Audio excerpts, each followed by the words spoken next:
Olá, você que está aí se preparando para o concurso na área da educação do município de Votorantim, reta final dos estudos. Hoje eu trouxe para vocês 3 artigos que fazem parte do Estatuto dos Funcionários Públicos do município de Votorantim. Então são poucos artigos, mas são artigos que trazem considerações, que trazem conceitos importantes para a gente ter a compreensão da lei, né, da linguagem que é utilizada dentro da legislação aí do Estatuto. Vamos lá? Então, eu tenho aqui o que é o Estatuto. Então, esse Estatuto é a lei que disciplina os direitos, deveres e responsabilidades de quem? De todos aqueles, né, que são funcionários da onde? Da Prefeitura, da Câmara Municipal, das autarquias e das fundações públicas do município de Votorantim.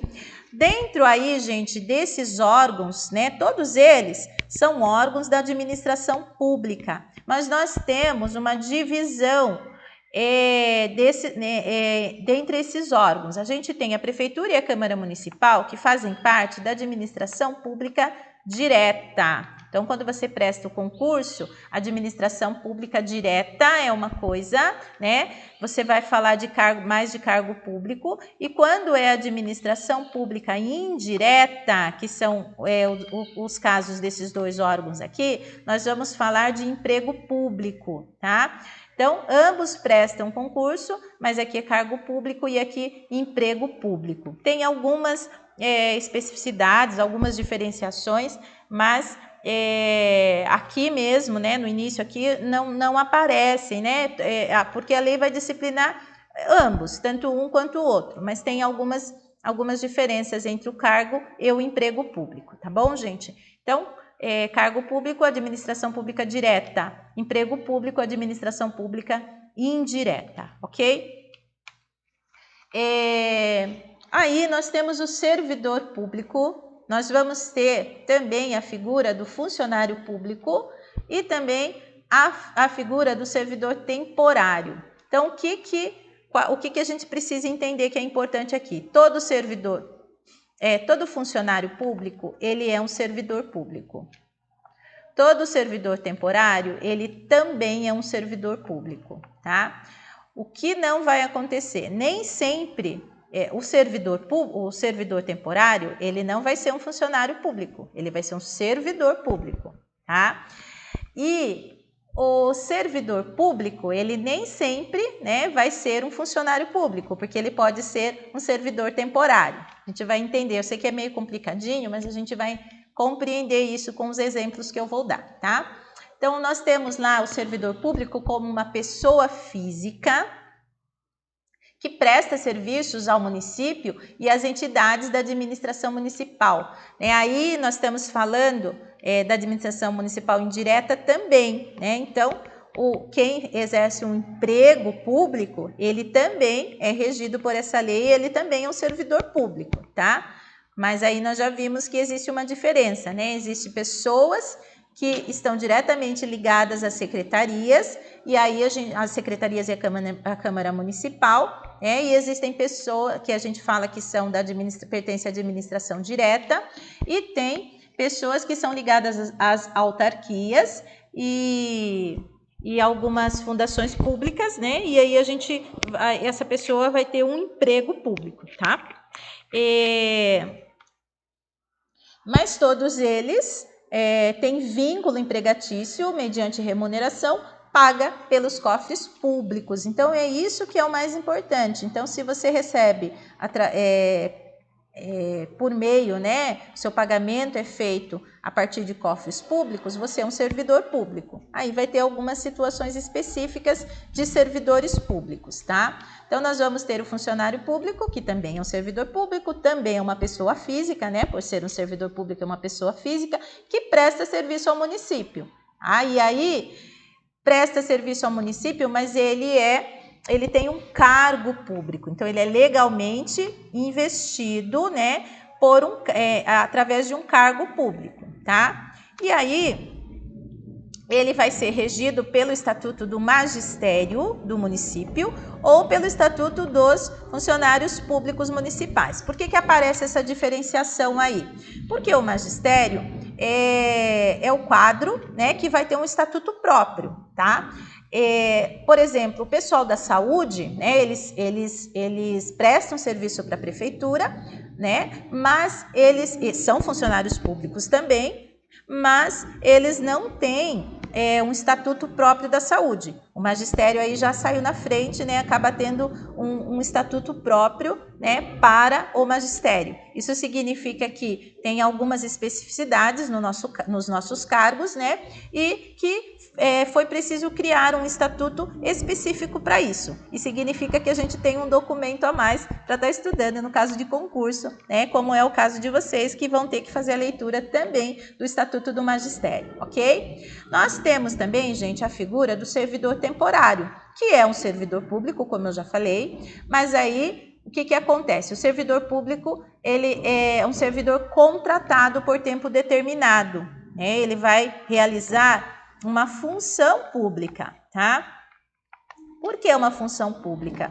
Porque a função que ele vai realizar por um determinado período não é um cargo, não foi criado por lei, no caso, né? Não é temporário, tá? Então é uma função pública e não um cargo público. Cargo público quem exerce é o servidor legalmente investido, né?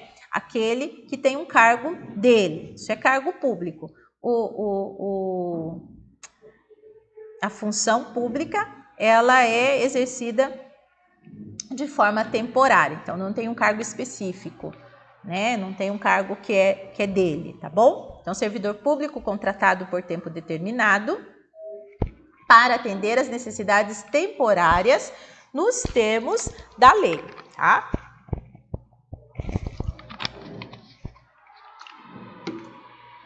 Exercendo função sem estar vinculado a cargo ou emprego público. Ou seja, desculpa, gente. Ele exerce a função dele, que não é um cargo, é uma função. E ele não é vinculado a cargo e também não é vinculado ao emprego público, tá? Ele é um servidor público, mas ele não é um funcionário público. Ele é um servidor público temporário, ok? Aí a gente vai ver a diferença entre cargo público e função pública. Então, quem é o cargo público? O que é o cargo público?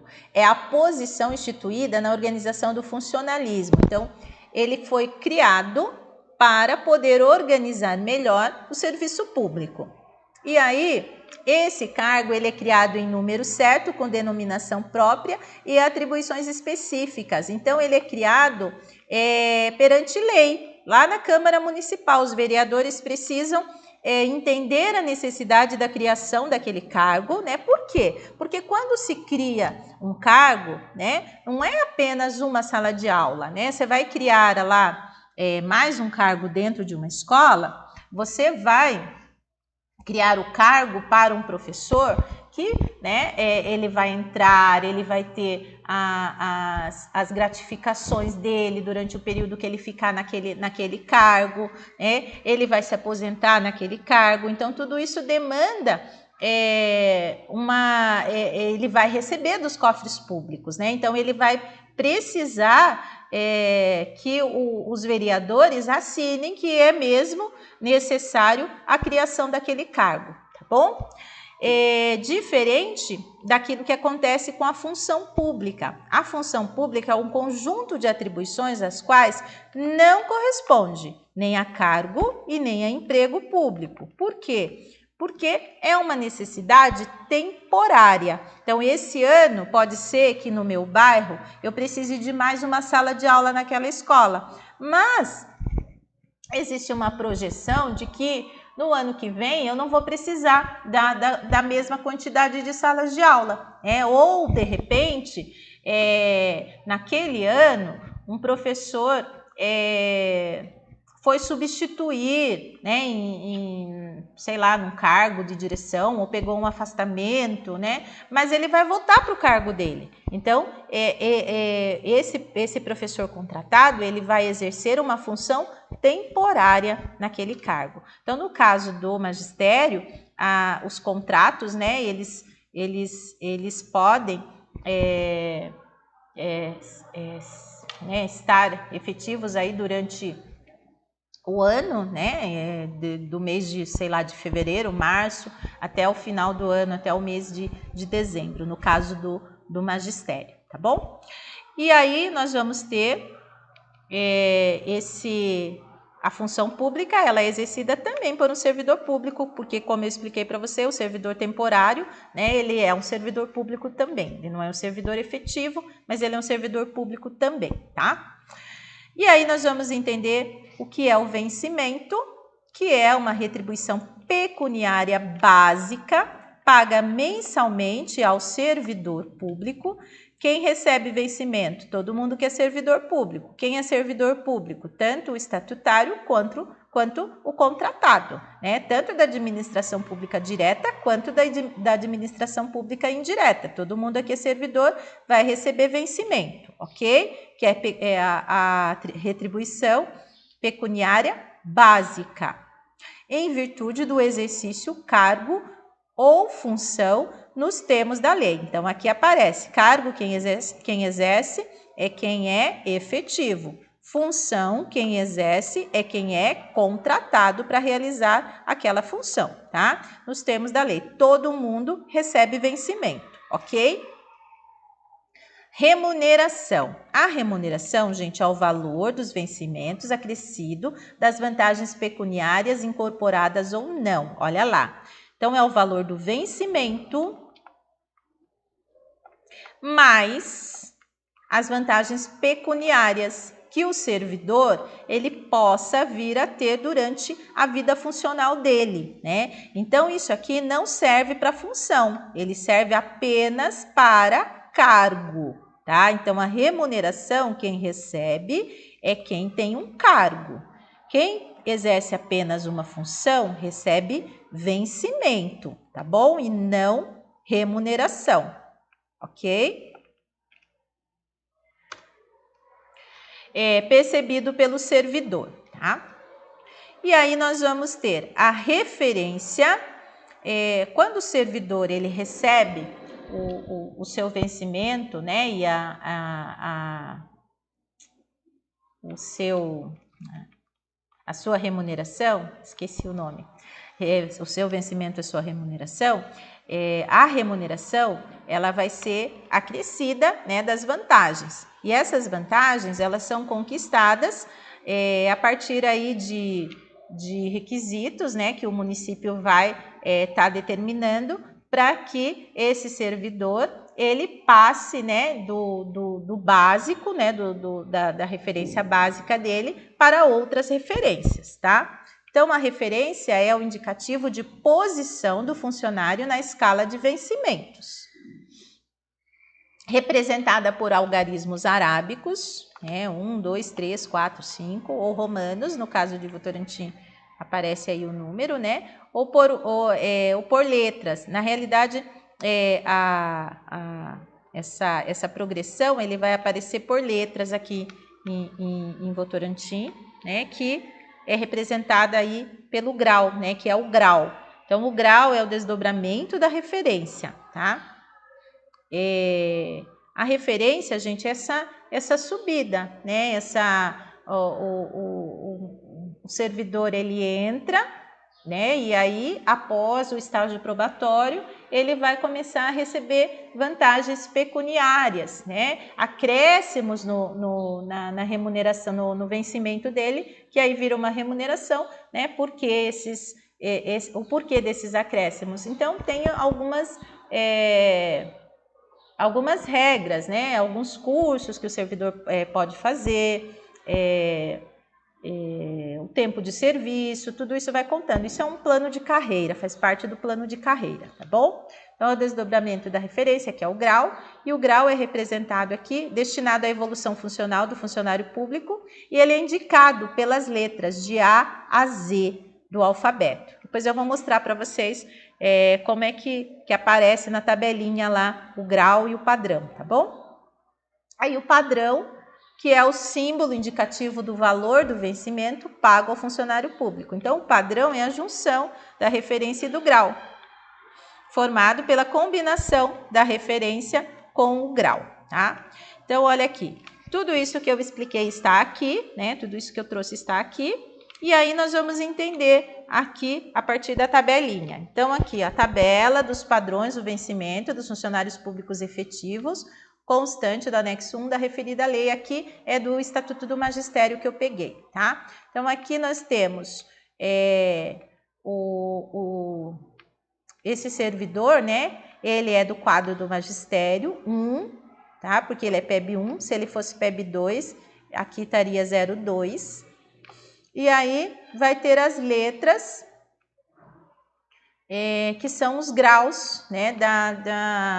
Que fazem parte aí da referência desse servidor, tá? Ele pode ser grau A, grau B, grau C. Isso vai depender do tempo de serviço dele, né, da assiduidade e do que ele entregou aí como curso para ter essa evolução. Então, vai de A até Z. Então, quem entra aí com o salário de, nesse caso, né, quando foi feita essa tabela, o salário de R$ 2.616,03, né, para 27 horas semanais, para 27 horas mensais, 27 horas semanais mesmo, e 135 mensais. E aí vai da letra A, com esse valor, até a letra Z, que é com esse valor na época em que foi feita essa tabela, tá bom? Não sei se é uma tabela atualizada, mas eu acho que não, acho que está um pouco maior já o salário de vocês. Aí eu tenho uma outra tabelinha mostrando para vocês aqui o que eu falei, né, a respeito do PEB 2, ó, aqui, ó, faz parte também do quadro do magistério, mas aqui é o número 2, PEB 2, aí o grau vai ser o mesmo, ok? Do A até o Z. E nós vamos ter também, aí eu trouxe aqui mostrando o que é a referência mesmo, olha aqui, ó, quadro do magistério 1, mas aqui no caso é quadro do magistério, função de confiança, né? Então, quadro do magistério C, o cargo, né, o professor, né, a função, na realidade, função de confiança, não é cargo de confiança, né? Então, não presta concurso para prestar para fazer a função de confiança, né? O que é a função de confiança? Alguém da administração pública confia em você e te oferta aquela função, né, que vai ser temporária, vai ser durante um período, tá? O professor orientador de oficina pedagógica, no caso, ele é uma função de confiança, ele faz parte do quadro do magistério, mas é o QMC, porque faz parte, porque é uma função de confiança. Aí o número 1, e daí a letra, gente, é referente ao cargo inicial desse professor. Então, se o professor é um professor lá de educação física, que ele está na referência G, então a referência ele vai ganhar referente, né, esse acréscimo pecuniário que ele tem, vai com ele para a função de confiança, ok? Certinho? É isso aí, pessoal. Então, eu acabo aqui. Eu fiz um estudo aí com vocês do título 1, das disposições preliminares do Estatuto do Servidor Público do município de Votorantim, e foi até o artigo 3º. Eu espero que vocês tenham gostado da aula e até mais. Beijo no coração de todos vocês.